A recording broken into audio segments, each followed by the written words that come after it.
Shalom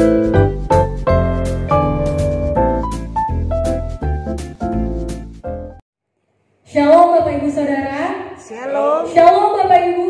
Shalom. Puji nama Tuhan kalau kita boleh ada sebagaimana kita ada pada hari ini. Itu semua karena kebaikan Tuhan, karena Tuhan yang begitu memelihara kehidupan kita semua. Kita mengucap syukur kepada Tuhan sebab Tuhan Allah yang kita sembah adalah Allah yang hidup. Amin. Allah yang tidak pernah berubah dahulu, sekarang dan sampai selama-lamanya. Allah yang patut dan layak kita sembah melebihi apapun. Terima kasih Tuhan. Bapak Ibu, mari kita setiapkan setiap hati dan pikiran kita untuk menyembah Tuhan. Sebab kita tahu hanya Engkau yang layak kami sembah Tuhan. Allah yang sungguh baik, teramat baik di dalam hidup kami Tuhan. Walaupun pada pagi hari ini kami masih ibadah online Tuhan, tapi itu tidak mengurangi rasa syukur kami kepada-Mu Tuhan. Sebab Engkau Allah yang layak kami tinggikan di atas segala-galanya. Terima kasih buat perkenan-Mu dalam hidup kami. Kami mau nyatakan bahwa Engkau Allah yang sungguh baik di dalam hidup kami. Allah yang sungguh baik, teramat baik dalam hidup kami. Terima kasih Tuhan Yesus. Terima kasih. Kami mau naikkan syukur kami pada pagi hari ini Tuhan. Jangan Tuhan berkata di atas puji-pujian kami Tuhan. Terima kasih Tuhan.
Terima kasih Tuhan Yesus, terima kasih ya Bapa. Kami bersyukur Tuhan, kami bersyukur punya Allah seperti-Mu Tuhan, Allah yang begitu baik bagi setiap kami Tuhan. Terima kasih Tuhan Yesus, terima kasih ya Bapa buat pagi hari yang indah ini Tuhan. Kalau kami boleh bersama-sama Tuhan memuji Tuhan dan memuliakan nama-Mu Tuhan, walaupun kami tidak secara langsung bertemu Tuhan, tapi kami yakin kuasa Tuhan melebihi apapun Tuhan. Kuasa-Mu tidak dapat dibatasi oleh ruang dan waktu ya Bapa. Terima kasih Tuhan Yesus, terima kasih Tuhan. Pada pagi hari ini Tuhan, kami datang Tuhan setiap anak-anak-Mu Tuhan, membawa setiap sembah kami, membawa setiap syukur kami ke hadirat-Mu ya Bapa. Biarlah nama Tuhan disanjung Tuhan di setiap rumah-rumah kami, nama Tuhan ditinggikan Tuhan dimanapun kami berada ya Bapa. Terima kasih Tuhan Yesus, terima kasih ya Bapa. Terima kasih Tuhan Yesus, Kau begitu baik Tuhan dalam hidup kami. Tuhan Yesus, kiranya Kau memberkati setiap ibadah kami Tuhan pada pagi hari ini Tuhan. Dari awal, pertengahan hingga akhirnya Tuhan Kau proteksi Tuhan. Kiranya Kau memberkati setiap ruangan ini Tuhan. Kau berkati setiap rumah-rumah kami Tuhan pada jemaat-Mu Tuhan. Kiranya ya Bapa, otoritas Tuhan, kuasa Tuhan bekerja Tuhan di rumah-rumah kami, bekerja di tempat ini ya Bapa. Biarlah ya Tuhan, nama Tuhan boleh disenangkan melalui puji-pujian kami ya Bapa. Berkati setiap anak-anak-Mu Tuhan yang mengambil bagian pada pagi hari ini Tuhan. Dari mulai singers, worship leader Tuhan, pemain musik, LCD Tuhan. Terlebih hamba-Mu yang akan menyampaikan kebenaran firman-Mu ya Bapa. Mari Kau sembunyikan kami semua di belakang salib-Mu ya Tuhan. Biar hanya kemuliaan-Mu yang nampak Tuhan. Hanya nama Tuhan yang kami tinggikan. Jangan biarkan Tuhan kami mencuri kemuliaan-Mu Tuhan. Setiap roh kesombongan, roh kamar kami hancurkan di dalam nama Tuhan Yesus. Kiranya kuasa Tuhan penuh Tuhan atas kami Tuhan Yesus. Terima kasih ya Tuhan, terima kasih ya Bapa. Mari Tuhan Kau memberkati ibadah kami ya Tuhan. Biarlah ya Bapa, segala puji-pujian kami naikkan hanya bagi-Mu, Raja di atas segala Raja, Tuhan di atas segala Tuhan. Terima kasih ya Tuhan, terima kasih ya Bapa. Kami mau buka ibadah kami dengan satu nama yang ajaib, satu nama yang indah, satu nama yang berkuasa, nama Tuhan Yesus Kristus. Haleluya, amin. Puji nama Tuhan. Shalom kembali Bapak Ibu. Walaupun kita hari ini masih ibadah online, tapi itu tidak mengurangi rasa sukacita kita. Amin. Biarlah segala puji syukur kita kembalikan bagi nama Tuhan, karena kuasa Tuhan melebihi apapun. Amin. Melebihi setiap sakit penyakit kita, melebihi setiap permasalahan kita, karena Allah yang kita sembah adalah Allah yang hidup. Haleluya. Biarlah segala puji syukur hanya bagimu Tuhan.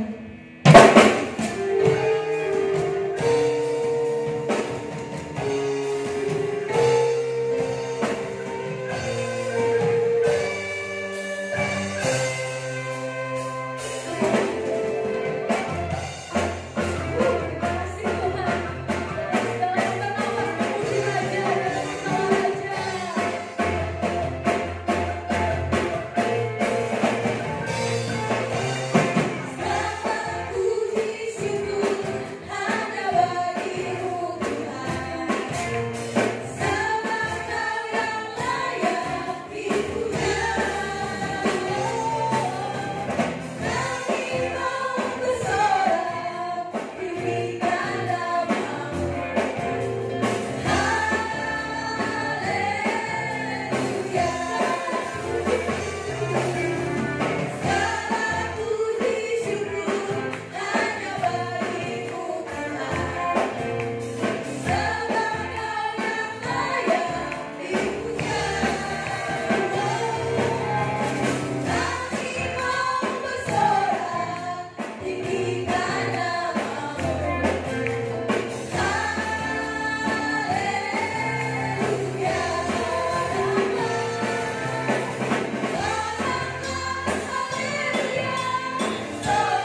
anak yang lebih daripada pemenang. Kita adalah anak telah ditebus, amin.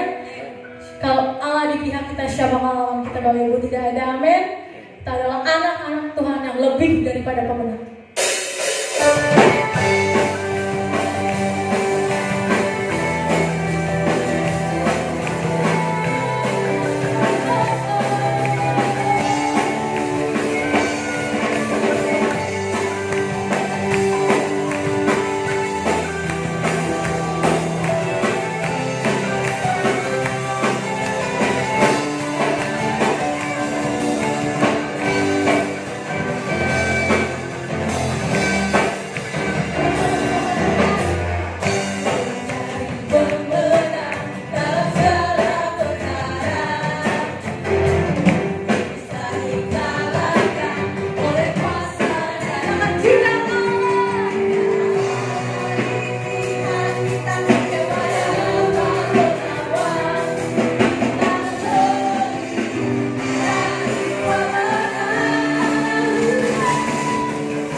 Tiba saatnya kita akan mendengarkan kebenaran dari firman Tuhan yang sebentar dibawakan oleh hambanya Bapak Gembala. Mari Bapak Ibu Saudara, kita mau siapkan hati yang terbaik bagi Tuhan. Walaupun secara manusia mungkin kita takut sama keadaan saat ini Bapak Ibu, tapi akhirnya percaya bahwa pertolongan Tuhan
Allah seperti Engkau Bapa.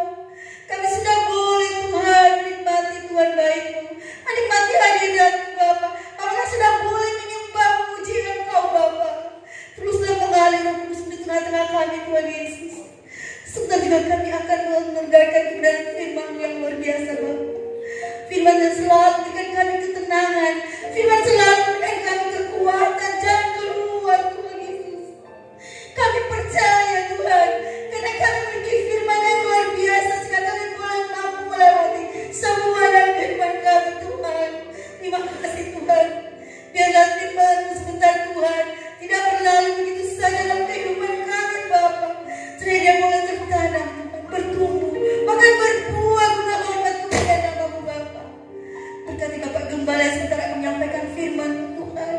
Berkati lebih lagi Bapa, biar setiap firman yang dikeluarkan akan dibentangkan Tuhan, berikan kami Tuhan kekuatan, meneguhkan kami Tuhan, bahwa kami memiliki Allah yang luar biasa, Allah yang sanggup mampukan kami Tuhan Yesus. Allah selalu menolong kami, melindungi kami di dalam segala keberadaan hidup kami Tuhan Yesus. Terima kasih Tuhan, jamah kami, urapi kami, bahkan berkati Bapa pendengaran kami. Berkati Tuhan pikiran kami, terlebih hati kami Tuhan, untuk boleh ditabur oleh firman yang hidup itu Bapa. Proteksi rumah kami tolak apapun yang coba-coba mengganggu kami di dalam kami mendengarkan kebenaran firman Bapa. Kami tolak penting di dalam nama Tuhan Yesus.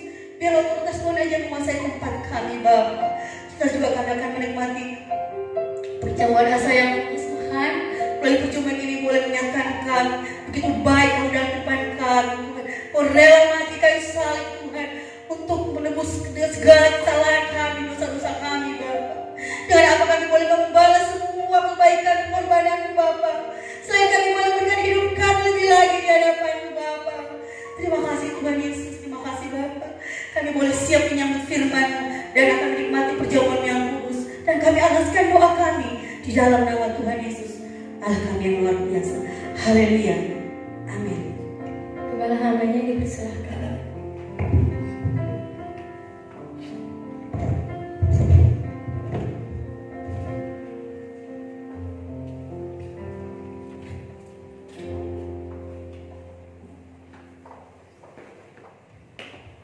Puji Tuhan.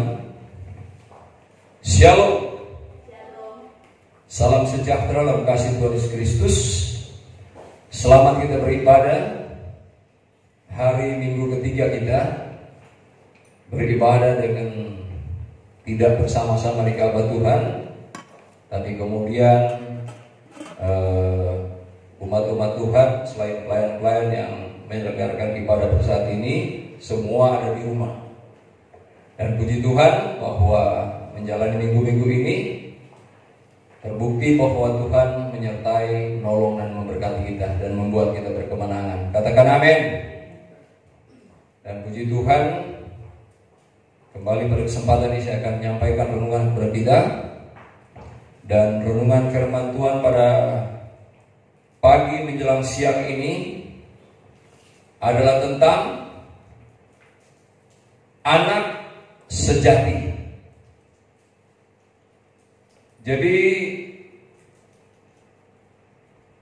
berapa lama ini kita, baik selain kita masuk ke gelombang kedua masa pandemi dan beribadah dengan ibadah online, maupun waktu-waktu sebelumnya dan gelombang pertama, tekanan firman Tuhan bagi kita adalah tentang menguatkan iman dan kerohanian kita, supaya kita luput dari pencobaan yang menimpa seluruh bumi.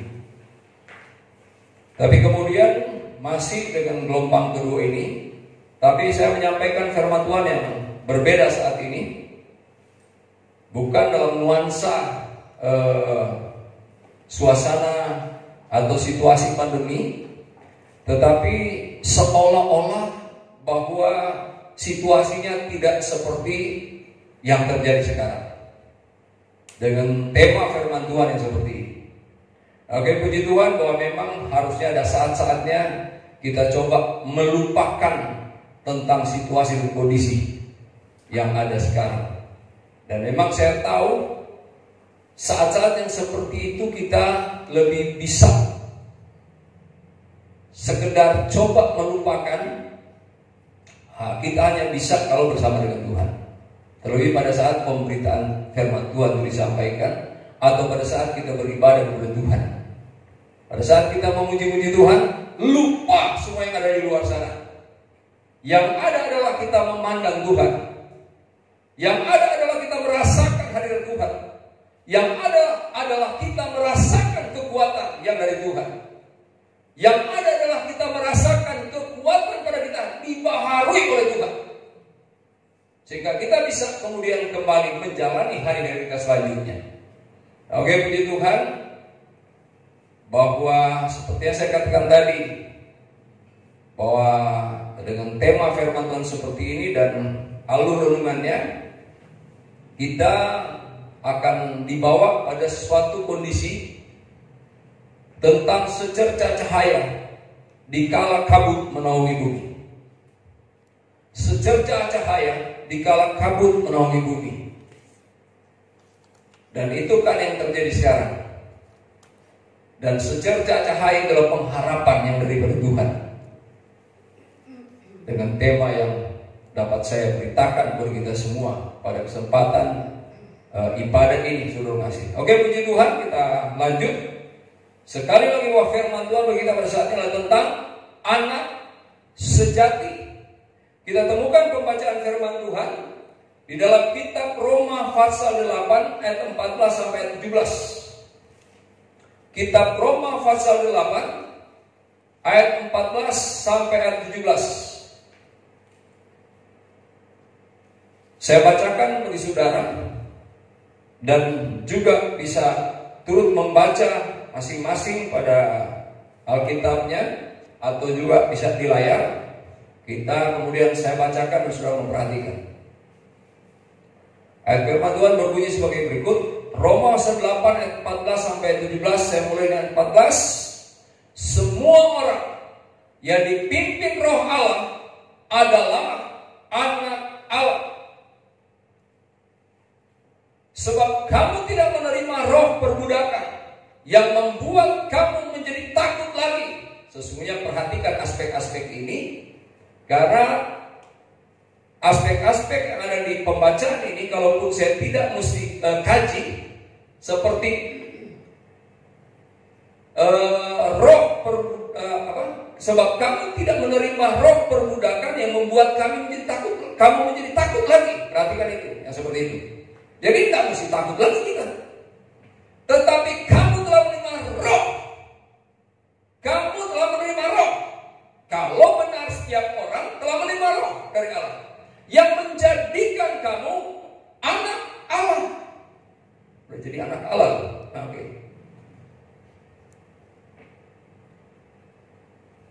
Yang menjadikan kamu anak Allah.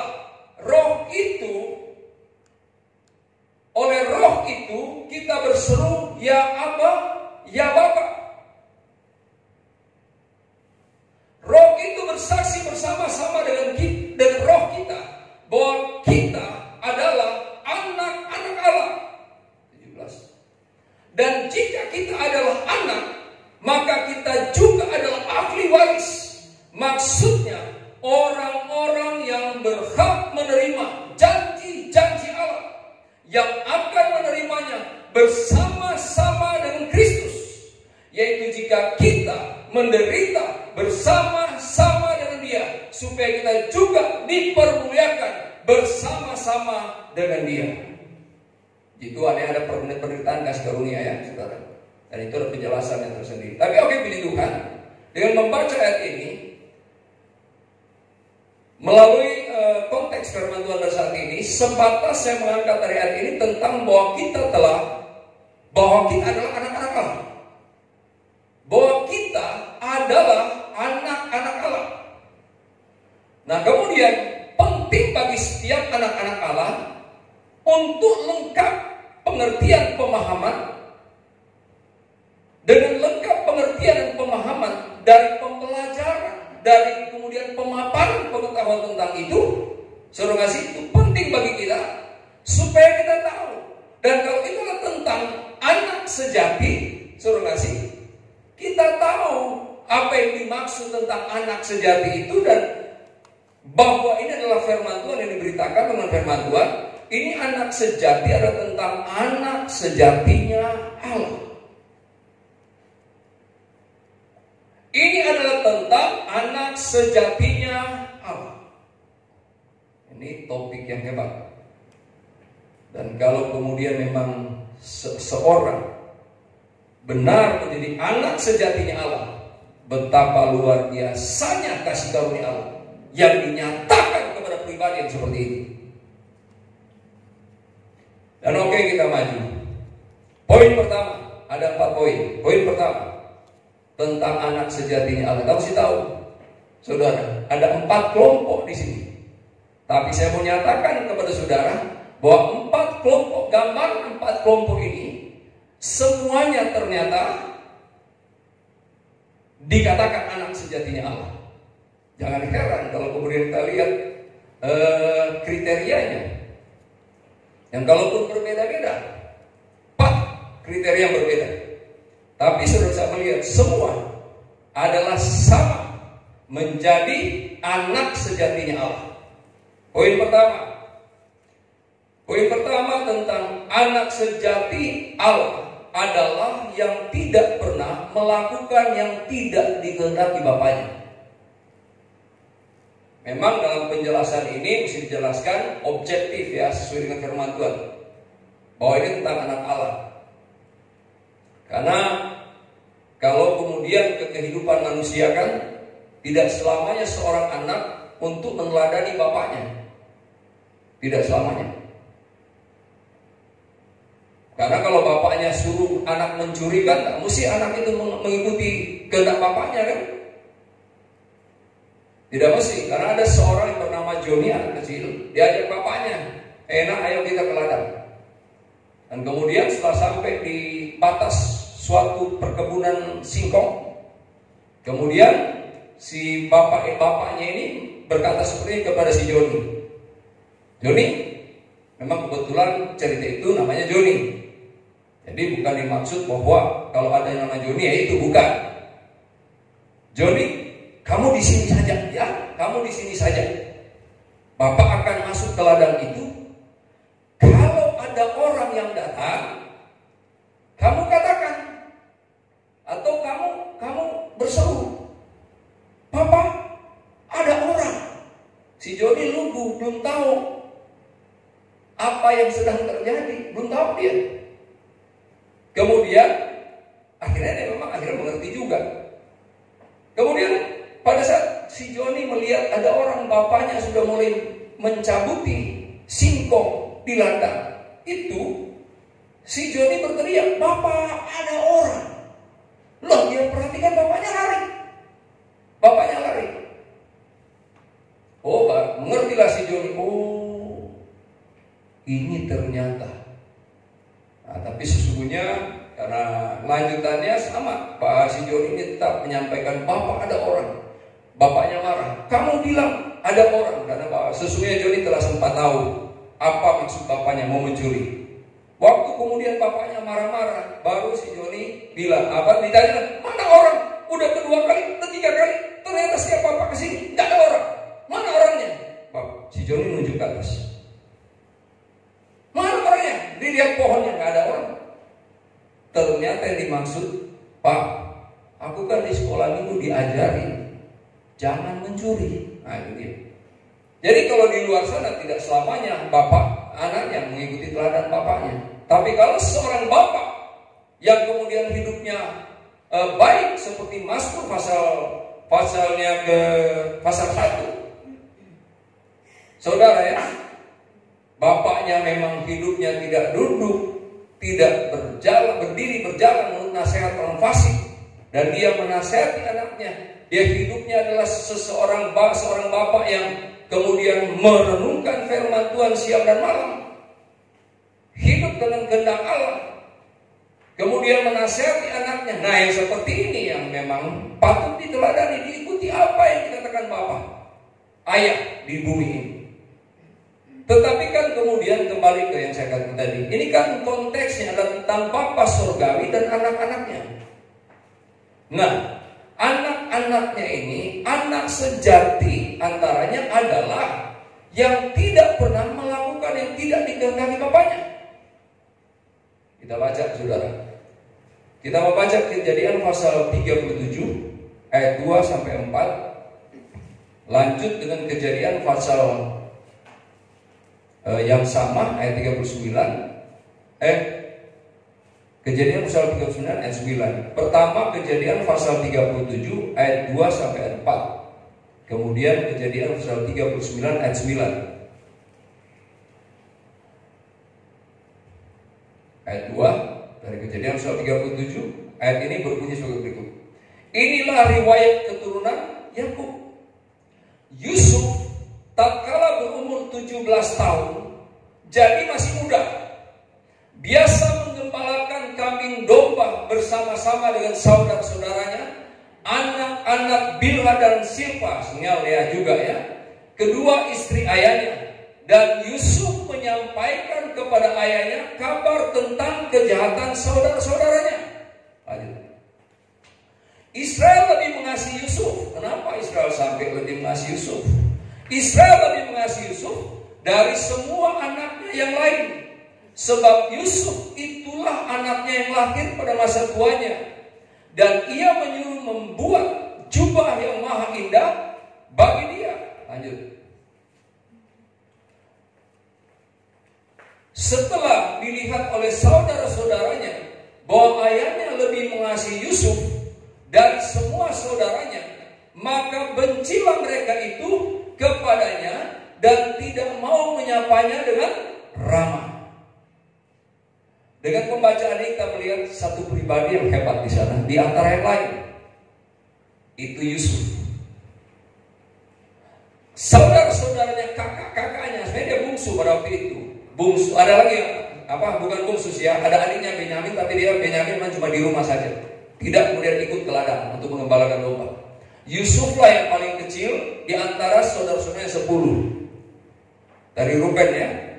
Nah, kita membaca di sini bahwa bagaimana Yusuf itu disayang oleh Yakub melebihi yang lain, karena anak-anak yang lain itu berlaku jahat di belakang ayah mereka loh, saudara. Yang dijahati ayahnya sendiri, saudara. Kalau saudara bisa mempelajari ya latar belakang ayat ini. Kenapa dikatakan saudara-saudaranya melakukan kejahatan? Dan Yusuf yang baik itu melaporkan perilaku kakak-kakaknya, surgasi, kepada ayahnya. Bukan cari muka, bukan. Seorang yang karena melihat hal-hal yang tidak benar, tapi kemudian dia memang mesti membukanya, memberitahukan secara bertanggung jawab kepada tidak sembarang orang, tetapi kepada seorang yang memang ada di dalam lingkup itu yang memang perlu memberi pembinaan selanjutnya. Ini orang tua kan Yakub itu. Yusuf bukan kemudian pergi kemana, dia sampaikanlah kepada ayahnya, bukan dalam rangka cari muka. Harus berani. Apapun resikonya. Memang kan konsekuensi dari Yusuf ini terhadap saudara-saudara, kita tahu apa yang dilakukan oleh saudara-saudaranya. Tapi di sini kita bisa melihat Yusuf dalam hal, saudara. Yusuf dalam hal dia sendiri terhadap ayahnya melakukan apa yang baik, karena dia tahu memang pembinaan ayah itu benar, sudah teruji. Israel itu, Yakub yang digantikan namanya bisa, bukan orang sembarangan. Yusuf tahu siapa bapaknya. Kalau anak-anak Allah harusnya tahu siapa bapaknya. Kata Paulus, aku tahu kepada siapa aku percaya. Ayub berkata, dari kata orang saja tadinya aku mendengar engkau, tapi sekarang tidak. Aku sendiri melihat engkau dengan mataku. Harusnya tahu. Jadi Yusuf tahu siapa ayahnya. Dan kemudian saudara, bahwa Yusuf tidak berperilaku sama, tidak benar atau dia lain sendiri. Kalau orang lain tetap memilih cara-cara hidup mereka yang tidak benar, apakah di luar sana atau di dalam pelayanan, kalaupun engkau sendiri berkatalah seperti keluarga Yusuf, pilihlah pada hari ini kepada siapa kamu mau beribadah, apakah kepada Allah orang Amori atau kepada Allah orang Kanaan. Tetapi aku dan keluargaku, aku tetap memilih beribadah kepada Allah Israel. Itu kan sama ya saudara ya. Hidup itu pilihan. Tapi maksudnya jadilah seperti Yusuf. Kalaupun sendiri, amin, tetap ku ikut walau sendiri. Ya memang, kalau mau radikal dengan Tuhan, mau militan, tetap ikut walaupun sendiri. Katakan amin. Dan ini Yusuf hebat. Kita baca pembacaan selanjutnya tentang seorang yang tidak pernah melakukan yang tidak dikehendaki bapaknya.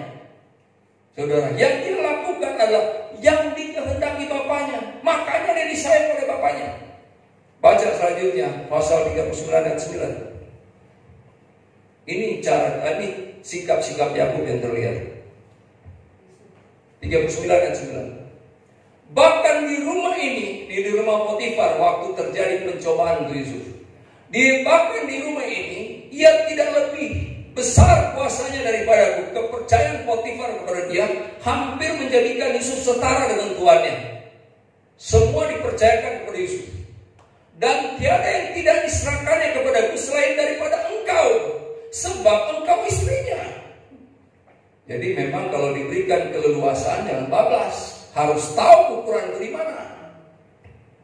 Semua lingkup kehidupan yang baik ada aturan. Semua lingkup yang baik itu ada aturan. Jadi kemudian kita perhatikan cara Yusuf. Bagaimanakah mungkin aku melakukan kejahatan yang besar?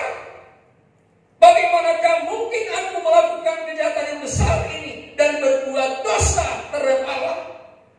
Inilah Yusuf. Dan kita tahu Yusuf itu, mau dia dimanapun dia ditempatkan oleh Allah untuk memproses kehidupannya. Dia mau di rumah keluarganya, saya pernah menyampaikan firman Tuhan itu. Mau di rumah Potifar, kemudian dia difitnah. Mau dia di penjara, saudara kasih. Mau dia jadi penguasa. Sama sikap hidupnya. Pilihannya adalah kebenaran. Pilihannya adalah kehendak Allah. Yusuf tidak pernah menggantikan kehendak Allah dengan cara-cara yang lain. Dan biasanya orang yang seperti ini, karena pilihannya adalah kehendak Allah, dia tidak akan pernah buat kesalahan dimanapun juga berada. Termasuk kepada ayahnya. Ya. Termasuk kepada ayahnya. Jadi ini pelajaran bagi kita.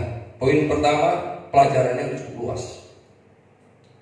Jadi seperti ini, seseorang yang menjadi anak sejatinya Allah adalah yang tidak pernah melakukan yang tidak dikehendaki bapaknya. Kalau di jemaat di kita panggil di jemaat ini, jemaat mana ini?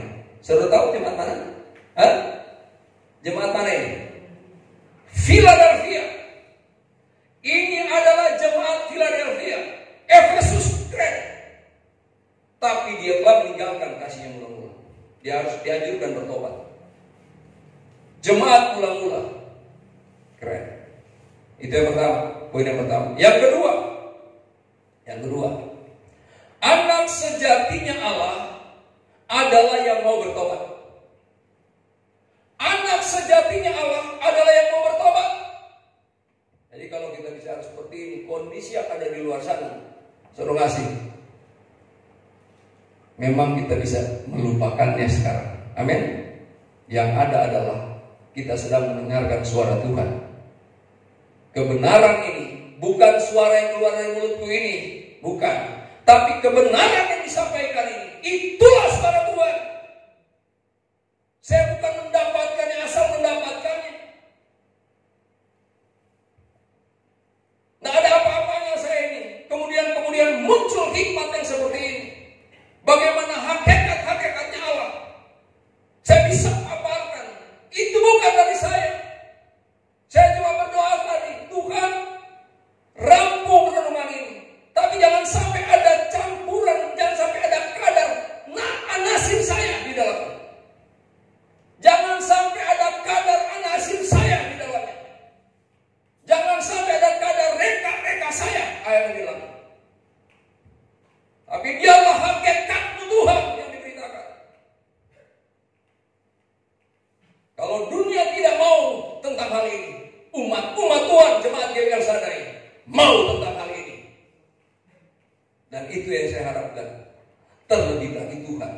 dalam hal mengharapkan itu.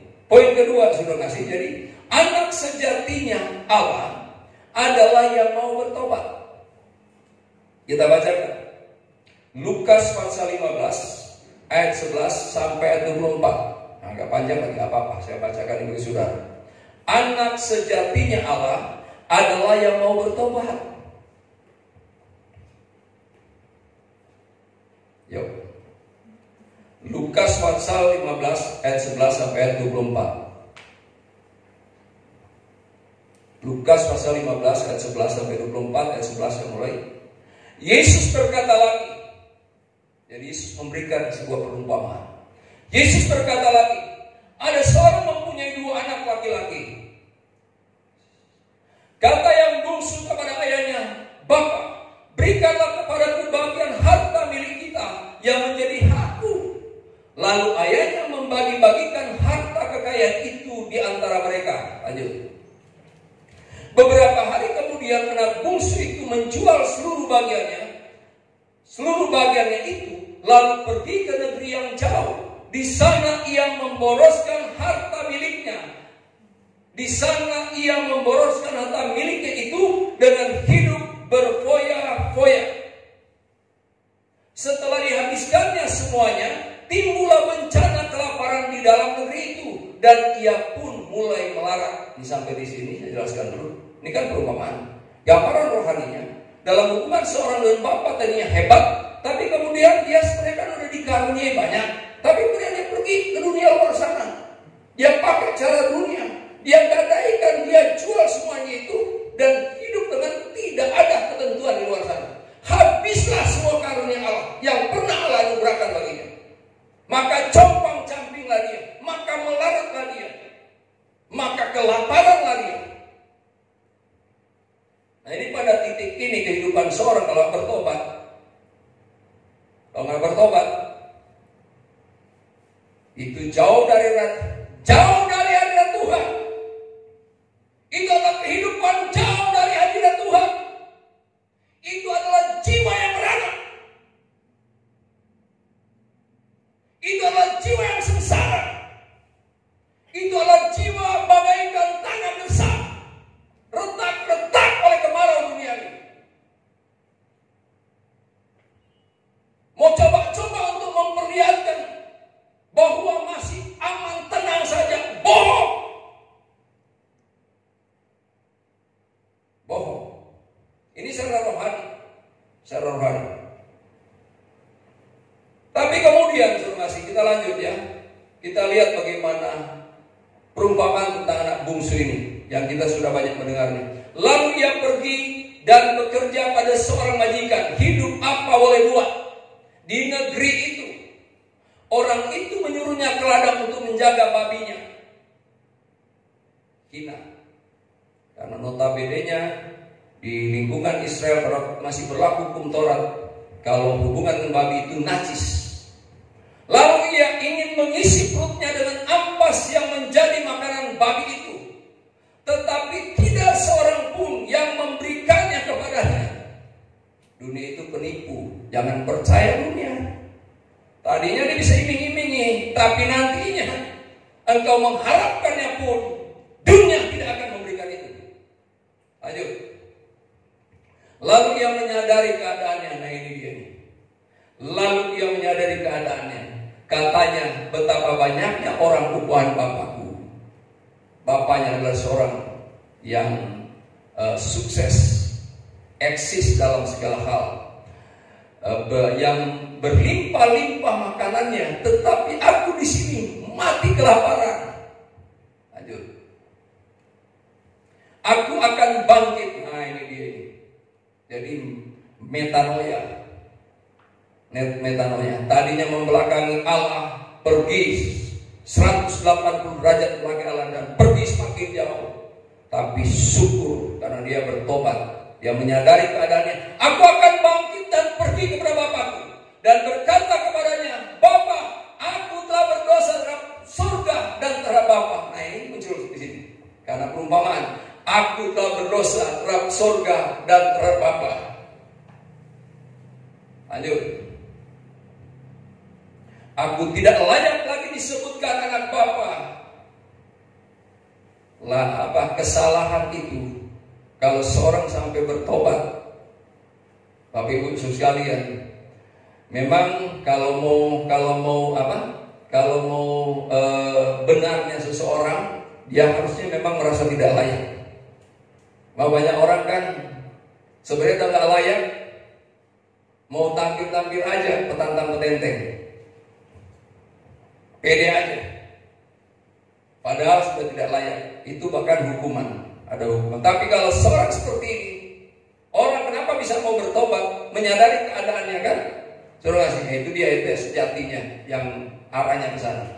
Aku tidak layak lagi disebutkan anak Bapa. Ini kata Petrus, pergilah Tuhan, karena aku ini orang berdosa. Pergilah Tuhan, kata Petrus. Dia tersungkur dan berkata berisik, pergilah Tuhan, sebab aku ini orang berdosa. Allah menunggu yang seperti ini. Sampai akhir zaman Allah tunggu, selama waktu anugerah Allah masih, selama pintu anugerah Allah masih dibuka, Allah menunggumu. Aku tidak layak lagi. Banyak sekali yang berkata aku tidak layak kan. Perwira Kapernaum kan mengatakan tidak layak menemangku di rumahku. Tapi itulah yang Allah suka, merendahkan diri hamba Allah, dan Allah akan meninggikannya. Aku tidak layak lagi disebutkan anak Bapa. Jadikanlah aku sebagai salah seorang upahan Bapa. Lanjut saudara kasih ya. Ada ini waktu, tidak bisa melebar-lebar. Maka bangkitlah ia dan pergi kepada bapaknya. Ketika ia masih jauh, ayahnya telah melihatnya. Lalu tergeraklah hatinya oleh belas kasihan. Ayahnya itu berlari mendapatkan dia, lalu merangkul dan mencium dia. Itu luar biasa. Ini respon Bapa. Katakan amin. Amin. Kalau ada tindakan seperti ini, memang bisa saja ada yang mengalami kehidupan seperti anak bungsu yang terhilang. Tapi kalau dia sampai menyadari dan mau merendahkan diri, suruh kasih, mau kembali kepada Allah, Allah responnya seperti ini, rangkul dan mencium dia. Lanjut. Kata anak itu kepadanya, Bapa, aku telah berdosa terhadap surga dan terhadap Bapa. Jadi bukan Bapa dunia ini kan. Kata anak itu kepada Bapa, aku telah berdosa terhadap surga dan terhadap Bapa. Aku tidak layak lagi disebutkan anak Bapa. Perlu tahu Roh Allah telah kembali kepadanya, yang kemudian memetraikan dia kembali sebagai anak Allah. Tetapi ayah itu berkata kepada hamba-hambanya, lekaslah bawa kemarin jubah yang terbaik, pakaikanlah itu kepadanya, dan kenakanlah cincin pada jarinya dan sepatu pada kakinya. Sampai mana? 23. Dan ambillah anak lembu tambun itu, sembelilah dia, dan marilah kita makan dan bersuka cita. Sebab anakku, wah ini dia respon surga, respon Bapa. Sebab anakku ini telah mati dan jadi hidup kembali. Ia telah hilang dan didapat kembali. Maka mulailah mereka bersukaria. Makanya kalau pelayanan itu, kalau ada yang mulai terhilang tapi kemudian kembali, perlu ketahui bahwa semua yang ada dalam pelayanan ini bersuka cita untuk yang sedang pergi tetapi kemudian kembali. Jadi ini hal yang luar biasa. Anak sejatinya Allah kayak ini. Sejati loh saudara. Sejati. Karena kalaupun memang ada minusnya di sana, Tuhan yang tutup itu. Amin. Kalau ada hal yang kurang, Tuhan yang sempurnakan. Amin. Amin. Yang penting mau bertobat. Jangan kemudian, oh ternyata boleh ya. Ternyata boleh ya. Nah sengaja. Dosa yang disengaja tidak ada pengampunan. Sudah pernah kembali? Wah dulu kan saya pernah pergi, Bapak saya datang, Bapak sambut lagi. Wah coba saja. Boleh dicoba. Perhatikanlah kemurahan Allah dan kekerasan Allah. Katakan amin. Itu poin kedua. Anak sejatinya Allah ini juga. Ternyata pada poin kedua ini juga adalah anak sejatinya Allah. Kembali dan jangan pernah pergi lagi. Katakan amin. Kembali dan jangan pernah pergi lagi. Poin ketiga. Anak sejatinya Allah adalah yang mau diingatkan. Ini perhatikan. Anak sejatinya Allah adalah yang mau diingatkan. Banyak orang suruh ngasih. Hebat dalam gereja. Hebat dalam pelayanan. Anak Allah. Tapi, ini dia saya baca catatannya. Tapi kita baca dulu lah.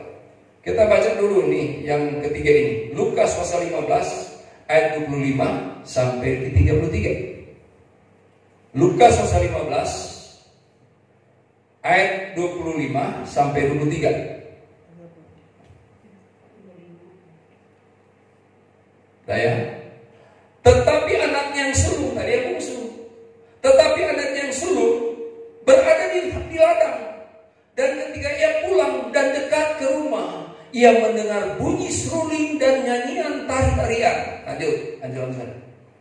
Lalu ia memanggil salah seorang hamba dan bertanya kepadanya, apa arti semuanya itu? Lanjut. Jawab hamba itu, adikmu telah kembali dan ayahmu telah menyembelih anak lembu tambun, karena ia mendapatnya kembali dengan sehat. Lanjut. Maka marahlah anak sulung itu dan ia tidak mau masuk. Lalu ayahnya keluar dan berbicara dengan dia. Lanjut. Tetapi ia menjawab ayahnya, katanya, telah bertahun-tahun aku melayani Bapa dan belum pernah aku melanggar perintah Bapa. Hebat ini. Tetapi kepadaku belum pernah Bapa memberikan seekor anak kambing untuk bersukacita dengan sahabat-sahabatku. Lanjut. Tetapi baru saja datang anak Bapa yang telah memboroskan harta kekayaan Bapa bersama-sama dengan pelacur-pelacur. Oh, itu dia. Jauh sekali ya.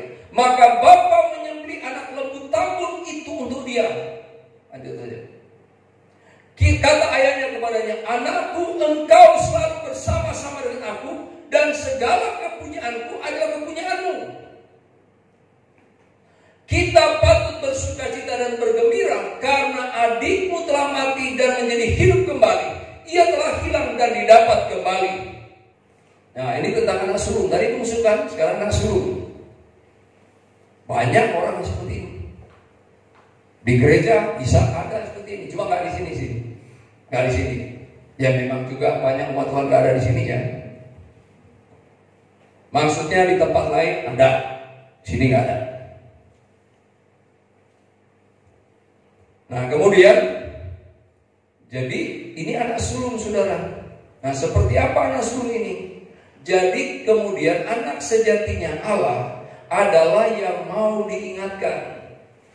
Jadi perumpamaan tentang anak sulung ini saya buat catatan seperti ini. Yang pertama adalah seseorang yang kalaupun dia tinggal di rumah bapak loh saudara, tapi tidak menikmati, ya, tidak tahu menikmati berkat di rumah bapaknya. Ini model orang ini. Orang yang sebenarnya pelaku kehendak Tuhan, tapi tidak tahu menikmati berkat di rumah bapaknya. Aneh nih ya kelihatannya. Tapi emang banyak seperti ini saudara. Bisa banyak seperti ini. Dia di rumah bapak, dia lakukan kehendak Tuhan, saleh, orang saleh, tapi tidak beriman. Kan saya suka mengulanginya, tapi nggak beriman.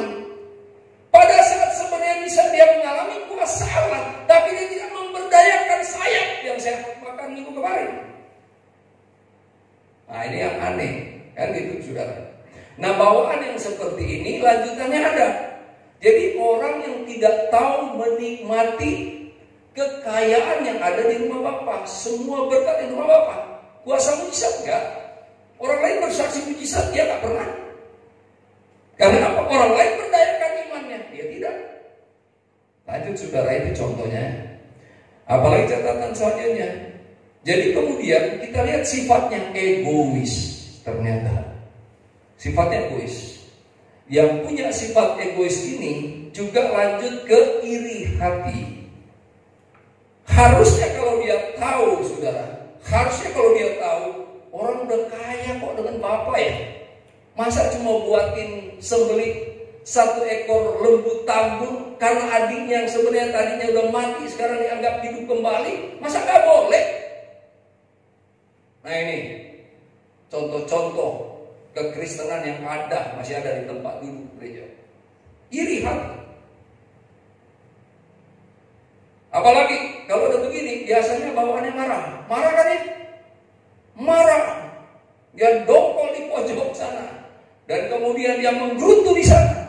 Itu model-model. Tetapi dia mau diingatkan. Amin. Tetapi dia mau diingatkan. Dan dia mengerti tentang diingatkan. Nah, kan semua yang aku punya itu punyamu.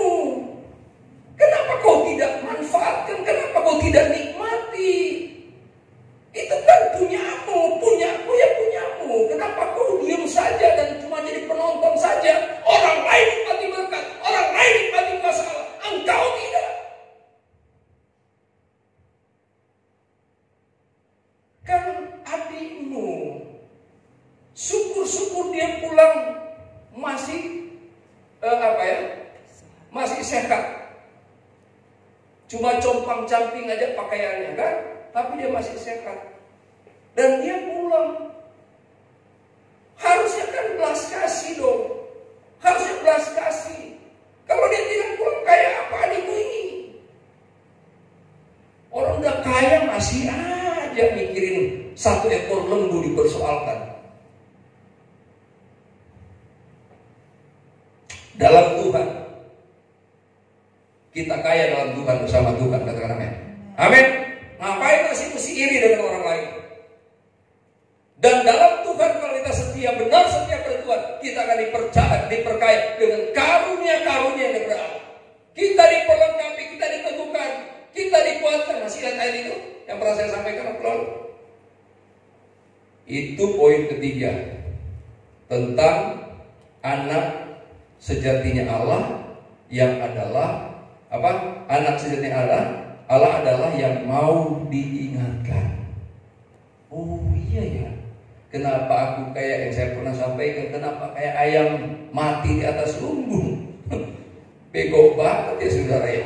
Ayam mati di atas lumbung. Ya selama dia katup paruhnya untuk tidak tak satu persatu nikmati berkat yang tersedia di lumbung itu, ya mati. Mau tersedia bertimbun-timbun gandum di lumbung, tapi kemudian dia tidak bertindak untuk makan, iman tanpa tindakan mati. Amin saudara. Itu poin ketiga. Yang terakhir poin keempat. Ya puji Tuhan ya, poin-poin ini kita bisa mengenal. Makanya jangan saling menghakimi sebagai umat-umat Tuhan. Jangan saling, pada konteks ini berlaku jangan menghakimi. Karena yang sempat pergi aja masih tidak balik. Dan bisa jadi yang balik ini ketinggalan yang selama ini pernah hilang. Jadi sesungguhnya hidup umat Tuhan itu, kontrol diri itu harus memang lengkap. Merasa diri benar, tidak pernah pergi kemana-mana, belum tentu bisa siapa lebih maju nanti. Salah bahas, salah besar anak bungsu itu. Tapi dengan pertobatan kembali, dia salib kembali kakaknya. Dengan cara-cara dan sikap kakaknya. Jadi memang semua, kalau mengambil pembelajaran dari ini, kita mesti melihat pembelajaran dari kontrol yang kuat, hebat, baik pada anak bungsu maupun pada anak sulung. Katakan amin. Sesuai dengan kehendak Tuhan. Yang keempat, saudara, yang keempat, ternyata untuk menjadi anak sejatinya Allah, tidak mesti jadi anak sejatinya Allah adalah bisa jadi bukan dari anak kandung. Jadi anak sejatinya Allah ibarat manusia, bukan anak kandung, anak angkat, tapi bisa menjadi anak sejati Allah. Nah oke, seperti apa? Seperti apa saudara masih? Jadi anak sejatinya Allah adalah bisa jadi bukan dari anak kandung. Ini bahasa apa ya? Bahasa kalimat anak sejatinya Allah adalah bisa jadi bukan dari anak kandung. Mengambil contoh pada kehidupan manusia umumnya. Dan contoh itu pun itu yang kita baca, itu kehidupan manusia. Kita ambil contoh tentang siapa? Kita baca Kitab Kejadian pasal 15 ayat 1 sampai 3. Kitab Kejadian pasal 15 ayat 1 sampai ayat 3. Sebentar pembacaan terakhir Ibrani pasal 12 ayat 7 sampai ayat 11. Kitab Kejadian pasal 15 ayat 1 sampai 3. Perhatikan pembacaan ini ayat 1. Kemudian datanglah firman Tuhan kepada Abraham dalam suatu penglihatan. Jangan takut Abraham, akulah perisaimu, upamu akan sangat besar. 2. Abraham menjawab, ya Tuhan Allah, apakah yang akan engkau berikan kepadaku? Sampai pada pembacaan ini Abraham seolah mengatakan kepada Tuhan, ya Tuhan, Tuhan mau ngasih saya juga seberapa banyak yang Tuhan mau bisa berikan kepada saya, tapi itu untuk apa itu semua? Karena aku meninggal dengan tidak mempunyai anak. Tapi kita lihat, saudara, kita lihat bagaimana ada ukuran yang berbeda dari pernyataan apa Abraham, dan itu adalah ada dalam rancangan maksud-maksud Tuhan yang tersampaikan menjadi pesan melalui pembacaan ini bagi kita, menjadi pesan bagi kita melalui pembacaan ini. Meninggal dengan tidak mempunyai anak, dan yang akan mewarisi rumahku ialah Eliezer. Perhatikan, dan yang akan mewarisi rumahku adalah Eliezer, orang Damsyik itu. Lanjut. Perhatikan. Lagi kata Abraham, engkau tidak memberikan kepadaku keturunan, sehingga seorang hambaku nanti menjadi ahli warisku. Apa yang kita dapatkan dalam pembacaan ini? Saya catatnya seperti ini. Tentang Eliezer. Ini adalah tentang Eliezer yang mencapai citra. Ya, perhatikan. Ini adalah tentang Eliezer. Pembacaan tadi tentang Eliezer. Memang ada hal yang ada pokoknya di situ tentang keturunan Abraham. Tetapi kemudian kan kita dibawa untuk mengerti juga nilai-nilai atau ukuran yang dipakai Tuhan. Kalaupun ini tersampaikan melalui Abraham. Jadi tentang Eliezer yang mencapai citra sebagai anak sejati di mata Abraham. Ini hebat, saudara. Padahal Eliezer itu adalah seorang hamba, bahkan budak. Tentang Eliezer yang mencapai citra sebagai anak sejati di mata Abraham. Padahal dia adalah seorang hamba atau budak. Jadi pada satu ketika, pada bagian titik kehidupan Abraham, dia sudah berkesimpulan, dan memang ini bukan mengada-ada. Eliezer ini adalah hamba yang setia kepada Abraham. Saudara kan tahu juga, daripada kita punya anak tapi durhaka, lebih baik orang lain pada kondisi-kondisi tertentu yang dirasakan oleh banyak orang, ya. Lebih baik orang lain daripada anak durhaka. Itu faktanya, saudara. Itu faktanya. Dan kemudian Eliezer ini dalam semua waktu bersama dengan Abraham, gak ada celahnya Eliezer itu. Disuruh dengan beragam anjuran, misi yang diberikan Abraham, dia lakukan semua sesuai dengan maksud Tuhan. Itu Eliezer. Sifatnya tulus banget. Gak ada yang kayak dibuat-buat saja. Dia sangat serius melakukan segala sesuatu untuk Tuhannya. Sangat luar biasa dedikasinya untuk melayani Tuhannya. Pada saat Eliezer melakukan ini, dia tidak pernah berpikir bahwa Abraham akan menganggap dia seperti seorang anak kesayangannya. Tetapi betapa mengejutkan pada saat Abraham sendiri menyatakan kepada Allah, Eliezer layak menjadi anakku. Eliezer layak menjadi anakku.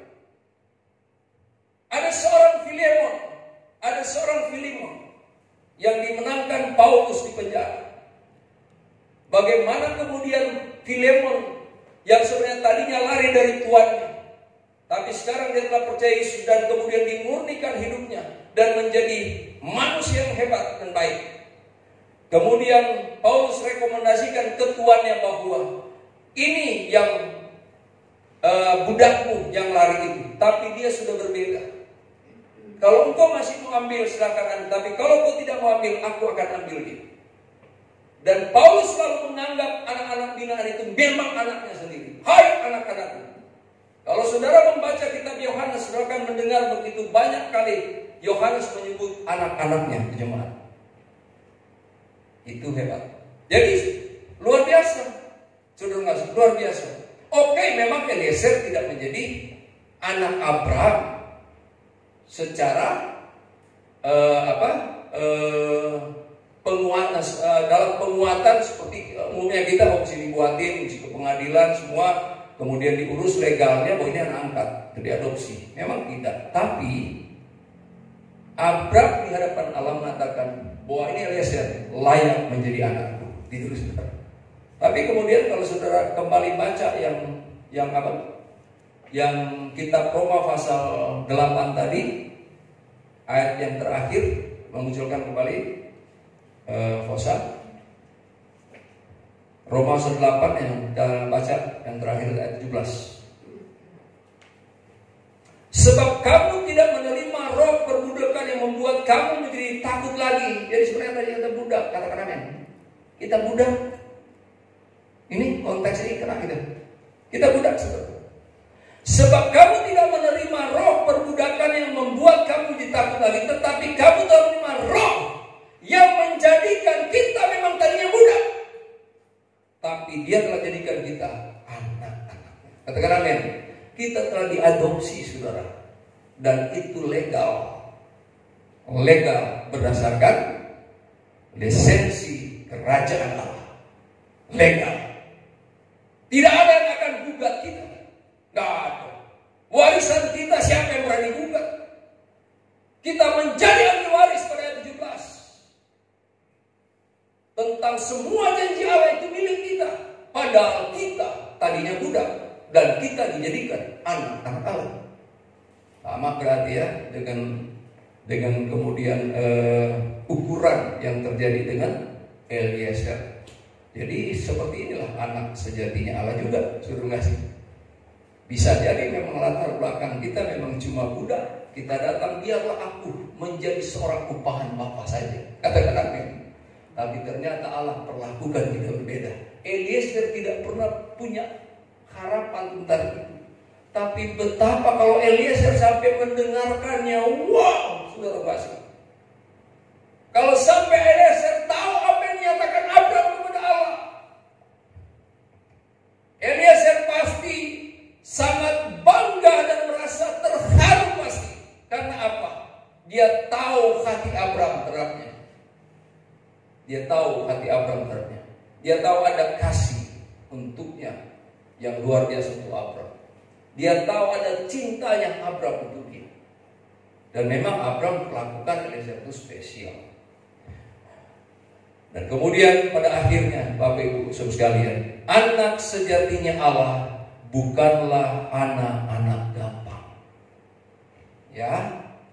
Anak sejatinya Allah bukanlah anak-anak gampang.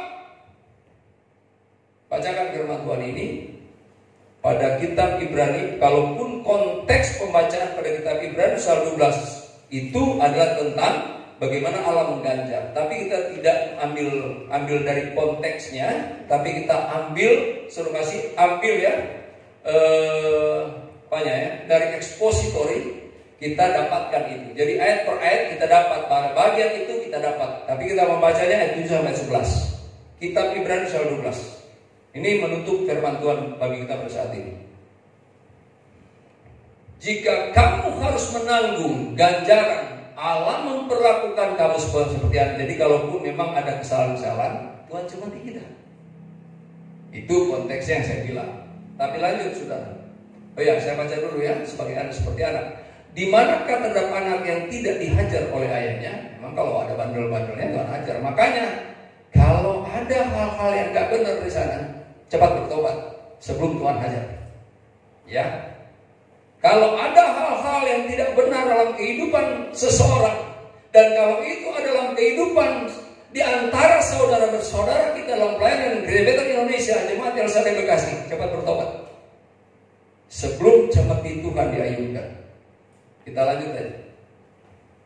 Tetapi jikalau kamu bebas dari ganjaran yang harus diderita setiap orang, maka kamu bukanlah anak. Jadi kalau juga Tuhan gak cemeti, ternyata bukan anak, saudara. Tuhan biarkan. Tuhan biarkan. Kita mau pilih yang mana? Ya jangan berbuat salah dah. Karena salah dicemeti. Kemudian salah tidak dicemeti berarti bukan anak. Ya jangan pilih cemeti Allah. Karena kita tidak bisa prediksi ayunan cemeti Allah sampai di mana. Harganya mahal bayar. Harganya mahal bayar. Saya sampaikan kepada seluruh umat-umat Tuhan, jemaat GBL Sane, kalaupun tentang konteks pembacaan alinea ini, mari kita kontrol diri. Jangan sampai buat-buat kesalahan. Karena dengan buat-buat kesalahan, itu cemeti Tuhan akan diayunkan. Dan kita tidak bisa prediksi seperti mana ayunan cemetinya Allah untuk dialami. Dan itu adalah harga yang mahal bayaran. Saudara. Oke ya. Kita lanjut pembacaannya karena kita mengambil yang satu hal. Lanjut ya. Oh ya, sudah tadi ya terbaca ya. Bukan anak. Oh ya, masih. Selanjutnya. Oh ya, tetapi jikalau kamu bebas dari ganjaran, karena belum dibaca semua itu tadi, yang harus diderita setiap orang, maka kamu bukan anak. Sampai situ tadi kan. Lanjut. Tetapi anak-anak gampang, bukan anak sejati, tapi anak gampang. Sampai mana? Sampai 11, gak apa-apa kita baca semua sampai 11. Selanjutnya dari ayat kita yang sebenarnya kita beroleh ganjaran dan mereka kita hormati. Jadi kayak alasan di bumi kalau ngasih ganjaran, kalau ngasih ganjaran itu hormatnya kita itu harus luar biasa. Kalau demikian, bukankah kita harus lebih taat kepada Bapa segala roh supaya kita boleh hidup? Itu dia kasih. Luar biasa ya ayat-ayat firman Tuhan, kalimat-kalimat Allah. Luar biasa. Kalimat-kalimat Tuhan ini hebat. Kepada Bapa segala roh, balikin tadi. Supaya kita boleh hidup. Nah, baru lanjut.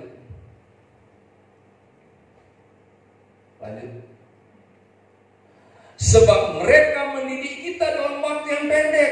Perlu tahu ya, kita hormatnya pada orang tua kita di bumi bagus. Kalau hormat kita itu setinggi-tingginya. Tetapi ingat, itu hanya dalam waktu yang pendek saja. Sesuai dengan apa yang mereka anggap baik. Bapak yang baik ya. Bukan yang kayak saya cerita ilustrasi pertama tadi. Kita untuk kebaikan kita. Ya. Tetapi dia menghajar kita untuk kebaikan kita. Supaya kita beroleh bagian dalam kekudusannya. Lanjut ya. Ayat 11.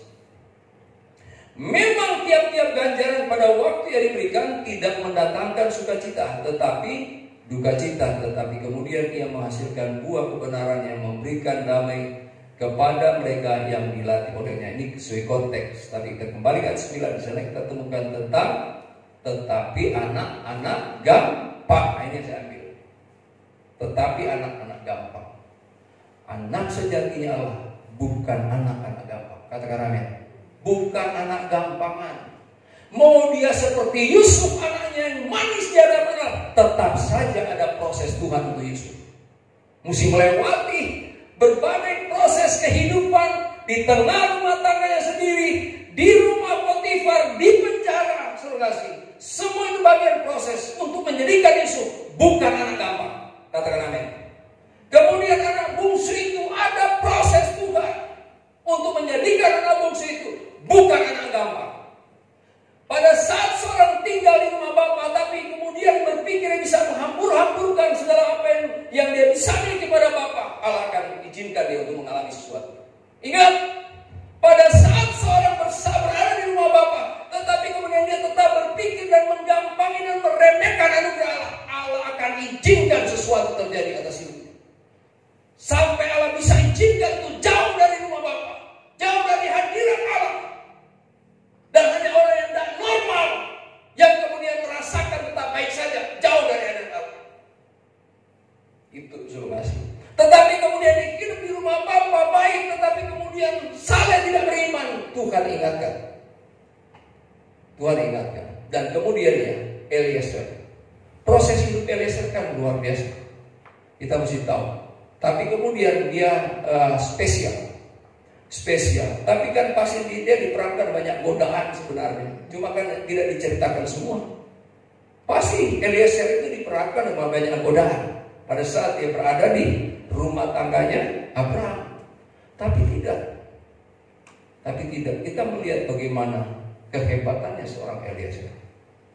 Kalaupun dia budak, yang sampai kemudian dia mencapai citra sebagai seorang anak sejati.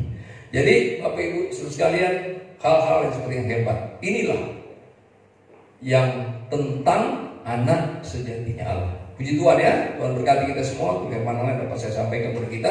Jadilah anak sejatinya Allah, mengerti kehendak Tuhan dan cara Tuhan, berkarya untuk hidup kita. Puji Tuhan.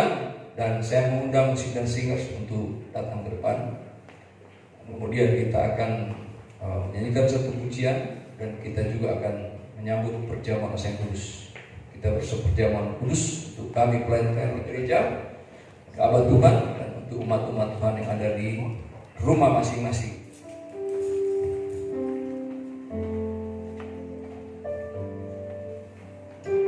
Kita nyanyikan pujian, siapakah aku ini Tuhan, jadi biji matamu, aku anak Allah.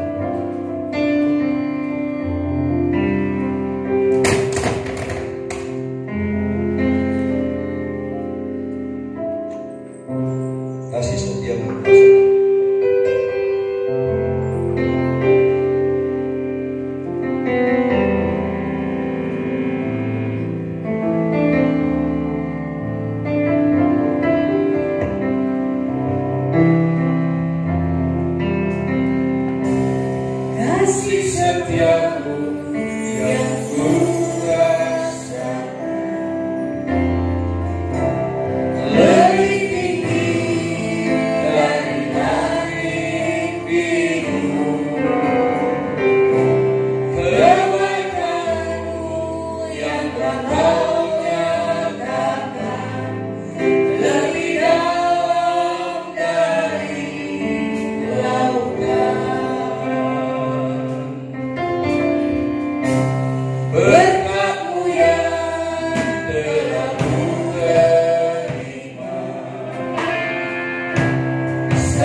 jadikan kami biji matamu. Siapakah kami Tuhan, sehingga Engkau jadikan kami anak-anak-Mu, bahkan anak-anak kesayangan-Mu Tuhan. Terima kasih dan terpujilah Engkau ya Bapa. Kami telah terima firman-Mu Tuhan. Tanamkan firman-Mu dalam hati dan kehidupan kami ya Tuhan. Dan kemudian ya Bapa, dalam segala keberkatan firman-Mu kami dapat hidup menjalani hari-hari kami. Kami telah terima firman dalam perkenanan Tuhan. Demikian selanjutnya kami akan berseperjamuan kudus pada saat ini Tuhan.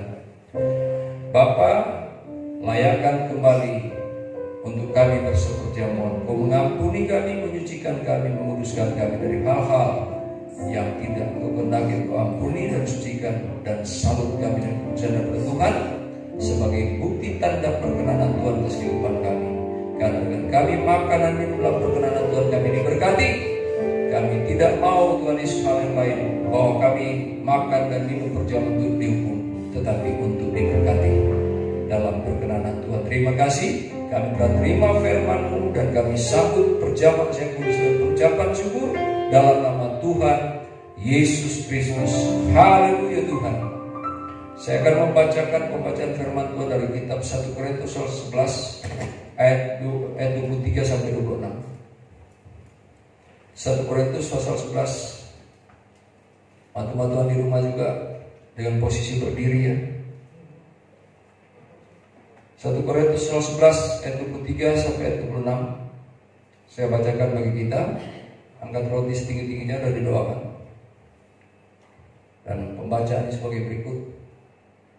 Sebab apa yang telah kuteruskan kepadamu, sebab apa yang telah kuteruskan kepadamu telah aku terima dari Tuhan, yaitu bahwa Tuhan Yesus pada malam waktu ia diserahkan mengambil roti, dan sesudah itu ia mengucap syukur atasnya. Ia memecah-mecahkannya dan berkata, inilah tubuhku yang diserahkan bagi kamu. Perbuatlah ini menjadi peringatan akan aku. Kita makan bersama-sama dengan pengucapan syukur di dalam nama Tuhan Yesus Kristus. Haleluya. Terima kasih Tuhan atas segalanya. Pemeteraian-Mu kami sebagai anak-anak-Mu Tuhan, melalui penebusan-Mu, dan Kau meteraikan kami dengan Roh-Mu yang kudus, menjadikan kami anak-anak Allah, sehingga kami layak berseru, ya Aba, ya Bapa. Lanjut kita angkat cawan.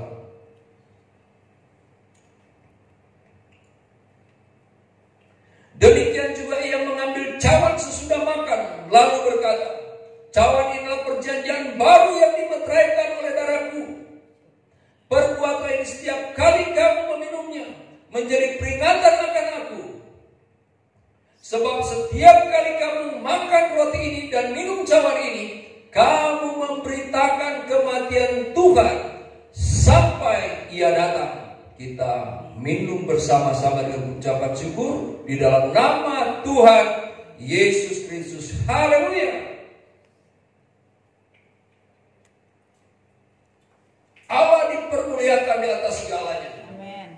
Allah yang diagungkan di atas segalanya. Sebab betapa agung dan mulianya kasih karunia Tuhan atas kehidupan kami. Kasih karunia-Mu luar biasa Tuhan atas kehidupan kami. Dan Engkau menempatkan kami pada rencana-Mu yang agung dan yang luar biasa ya Bapa. Haleluya Yesus Tuhan.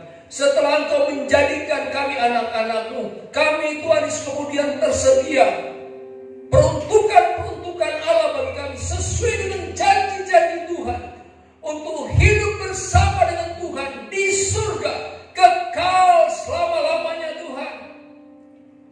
Sebagai ahli waris kerajaan Allah, bahkan Tuhan menjamin kami masa depan kami tetap indah dalam Tuhan. Seperti apapun bentuknya, itu adalah indah dalam rencana-rencana Tuhan. Seperti apapun kondisi akhir zaman ini, Allah tetap punya rencana yang indah bagi kami, umat-umat Tuhan yang ada di bawah kolong langit ini Tuhan. Terima kasih dan terpujilah Engkau, betapa baiknya Tuhan, Bapa kami yang kekal. Kau satu-satunya bagi kami.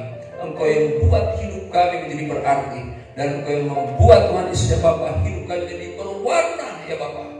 Terima kasih atas segalanya. Kami berharga di mata Tuhan. Terima kasih atas segala yang Engkau peruntukkan bagi kami. Bahkan kami Tuhan Yesus ya Bapa memahami bahwa Engkau sedang bekerja berkarya. Bahkan bekerja berkarya dalam segala hal. Bekerja dalam segala sesuatu untuk mendatangkan kebaikan bagi kami yang mengasihi Tuhan. Terima kasih dan terpujilah Engkau. Kami menerima kasih-Mu yang luar biasa sebagai Bapa terhadap kami anak-anaknya. Tuhan, menjadi kerinduan kami pekan ini kami, agar juga kami menjadi anak-anak-Mu yang mencintai dan mengasihi Tuhan lebih dari segalanya. Terima kasih ya Bapa, dan terpujilah Engkau dalam kami telah menerima firman-Mu. Berseperjaman terus pada saat ini, apabila ada di antara umat-umat yang sakit di rumah ya Tuhan, kami serahkan kepada Tuhan oleh bilur-bilur-Mu sabur dalam nama Yesus. Yang lemah dikuatkan, yang susah dihemburkan, dan dalam segala permasalahan hidup ada jalan keluar bagi kami dan umat-umat Tuhan. Terima kasih ya Tuhan. Dan kami menjadi pribadi-pribadi rumah-rumah tangga yang diberkati Tuhan dalam segala keberkatan yang daripada Tuhan. Dan kami yang diberkati oleh Tuhan, haleluya, dalam nama Yesus. Kami berdoa untuk hamba-hamba-Mu dan umat-umat-Mu dimanapun saja mereka berada. Engkau tinggi hamba-hamba-Mu dan umat-umat Tuhan ya Bapa. Engkau berkati hamba-hamba Tuhan, umat-umat Tuhan. Pribadi lepas pribadinya, rumah-rumah tangganya hamba-hamba-Mu, demikian umat-umat-Mu. Pribadi lepas pribadinya, rumah-rumah tangganya. Jangan pelihara hamba-hamba-Mu dan umat-umat-Mu di akhir zaman ini Tuhan. Begitu banyak tantangan ya Bapa. Pergumulan, perjuangan dalam kehidupan. Masih ada juga godaan-godaan dunia, pekerjaan kuasa kegelapan. Tuhan tolong kami hamba-hamba umat-umat-Mu. Yesus, agar keadaan pada zaman itu bukan membuat kami ya Bapa kemudian menjadi Tuhan Yesus mundur dalam Tuhan, tetapi justru keadaan yang zaman itu ini membuat kami lebih lagi mendekatkan diri kepada Tuhan, semakin memantapkan diri, meneguhkan hati dan kehidupan jiwa kami hidup dalam Tuhan. Terima kasih Tuhan Yesus, dan terpujilah Engkau ya Bapa. Berkati pelayanan pekerjaan Tuhan dalam segala bidang pelayanan dimanapun saya berada di pelayanan tempat ini. Semua kegiatan langsung dijalankan dalam semua pelayanan yang ada. Kebutuhan-kebutuhan dalam semua pelayanan ada. Tuhan yang mencampur tangani kegiatan. Tuhan yang mengadakan semua yang diperlukan. Terima kasih dan terpujilah Engkau.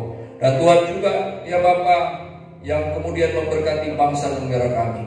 Tolong bangsa kami dalam segala halnya Bapa. Dalam segala halnya. Kami bersyukur untuk wilayah di mana kami berada ya Bapa. Pada khususnya wilayah di mana gereja ini berada. Untuk RP 07 tidak ada yang dinyatakan terpapar COVID-19. Dan kemudian di RW 16 lokasi gereja ini ya Bapa. Haleluya Yesus Tuhan. Dari sekian banyak yang terpapar sekarang sudah sehat, kembali sehat. Terima kasih ya Bapak. Ada Tuhan Yesus ya Bapak diberitahukan pada anak yang dinyatakan terpapar COVID-19, dinyatakan positif. Terima kasih atas segalanya. Kiranya seluruh Indonesia menjadi seperti wilayah di mana gereja ini berada ya Bapak. Seluruh Taman Kebalan, wilayah kelurahan Kebalan, kemudian Kecamatan Babelan, Kabupaten Bekasi, Kota Madia Bekasi, Provinsi Jawa Barat, dan seluruh Indonesia. Tuhan milik Tuhan menolong dalam segalanya. Pakai pemerintahlah kami lebih lagi untuk memimpin negeri ini ya Bapak. Terima kasih Yesus. Beri mereka hikmat lebih lagi untuk menghadapi segala tantangan ini ya Bapak. Dan tolong Indonesia untuk melewati semua hal yang sedang menjadi pergumulan atas bangsa kami Tuhan. Jauhkan dari konflik baik dalam maupun dari luar negeri ya Bapak. Terima kasih Tuhan Yesus. Dan lawat Indonesia, jiwa-jiwa memandang Tuhan, mengenal Tuhan dan diselamatkan. Demikian lawat bangsa-bangsa di dunia, jiwa-jiwa memandang Tuhan dan diselamatkan ya Bapak. Terima kasih. Kami yang diberkati, kami berdoa untuk Tuhan saudara-saudara kami yang berulang tahun ya Bapak pada hari Minggu ini, dari tanggal 1 Agustus ini sampai tanggal 7 Agustus 2021 ini Tuhan, Kau tilik dalam hal ini. Yang pertama, Ibu Melki Syahan ya Bapak. Haleluya Tuhan, pada tanggal 1 hari Minggu ini berulang tahun 35 tahun. Dan kemudian yang kedua, adiknya Nadion Jose Manuel Sianipar juga pada hari Minggu ini berusia 7 tahun. Kau berkati kekasih-kasih ini, panjangkan umur mereka, sehatkan selalu ya Bapak. dan diberkatinya dalam segala hal. Terima kasih dan terpujilah Engkau. Buat kekasih-kasihan ini maju dalam Tuhan. Dan juga kami yang diberkati pada saat ini dalam ibadah ini, kami akan meletakkan korban persembahan apapun bentuk korban persembahan yang dapat kami letakkan. Engkau pilihkan tempatnya mati ya Bapa, Engkau kuduskan dan teguhkan setiap yang melakukan kehendak-Mu ya Bapa dalam menopang pekerjaan Tuhan yang diselenggarakan di dunia. Dalam hal ini, pada khususnya dalam pelayanan Gereja Betel Indonesia Jemaat El Shaddai Bekasi ini. Berkati usaha pekerjaan umat-umat Tuhan, berkati sekolah pendidikan anak-anak kami ya Bapa. Kalaupun ini dikatakan masa sulit, tetapi Allah punya cara untuk memberkati umat-umat Tuhan dan menolong anak-anak kami dalam sekolah pendidikan mereka, baik yang sekolah dalam semua tingkatannya maupun yang kuliah. Biaya-biayanya Tuhan yang memberkati semuanya. Yang mengerjakan tugas akhir kami berdoa sampai saat ini, buat mereka sukses sampai wisuda dalam sukacita Tuhan. Terima kasih Tuhan Yesus, terpujilah Engkau Maha baik dalam segalanya. Dan ini semua yang dapat kami doakan di hadapan-Mu. Tuhan Yesus, Engkau yang menyempurnakan, juga Tuhanlah yang menyempurnakan ibadah yang kami lakukan di hadapan-Mu ya Bapa pada pagi siang hari ini ya Bapa. Terima kasih Tuhan Yesus, terpujilah Engkau Maha baik dalam segalanya. Haleluya, dalam nama Tuhan Yesus. Dan Bapak Ibu saudara sekalian, terimalah nikmat berkat dari Allah Bapa, cinta kasih dan kuasa, penebusan dan penyelamatan dari Allah, serta tuntunan, persekutuan, kekuatan, penghiburan, sukacita, damai sejahtera, kebahagiaan dan kemenangan yang dikerjakan Roh Kudus atas hidup kita saat ini, sepanjang minggu yang berjalan dan sampai Maranatha, sampai terus datang kembali berkali kedua, dan bahkan sampai kekal selama-lamanya. Sebab saudara dan saya yang setia kepada Tuhan akan bersama-sama dengan Bapa di surga kekal selama-lamanya. Terima kasih Tuhan Yesus. Kami tutup ibadah ini dengan pengucapan syukur dalam nama Tuhan Yesus Kristus. Kunyanyikan Tuhanku penebus.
Puji Tuhan, ibadah saat ini Tuhan berkati.